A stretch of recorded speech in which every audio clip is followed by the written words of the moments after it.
बलं बलवतां चाहं कामराग विवर्जितं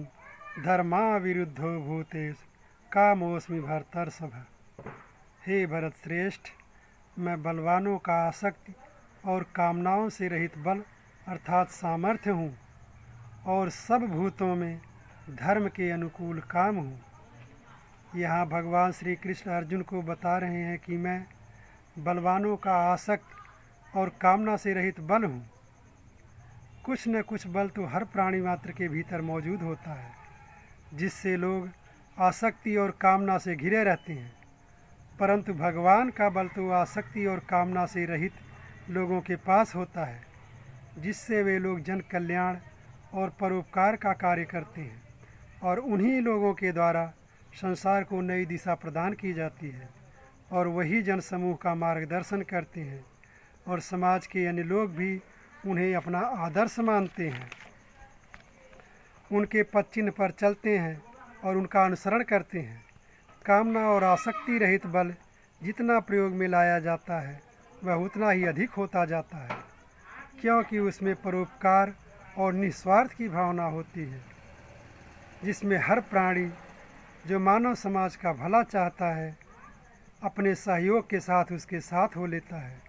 और जन कल्याण का भागीदार बनकर हर पल उसके साथ खड़ा रहता है। परंतु जो बल अपने स्वार्थ और निजी हित के लिए लगाया जाता है वह बल धीरे धीरे क्षीण होता चला जाता है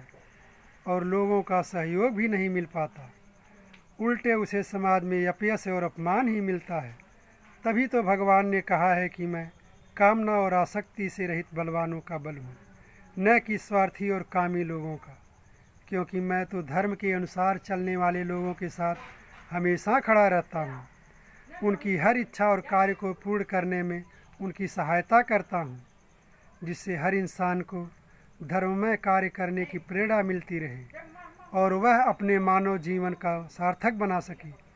धर्ममय काम सदा ही कल्याणकारी होता है और समाज का प्रत्येक प्राणी उस धर्ममय काम से लाभ प्राप्त करता है।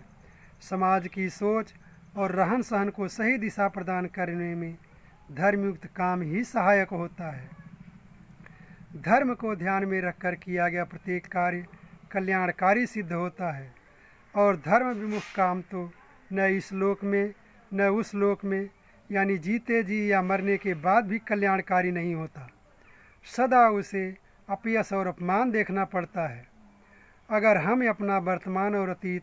दोनों ही उज्जवल बनाना चाहते हैं तो हमें बल और काम दोनों धर्ममय मार्ग पर चलते हुए प्रयोग में लाना है।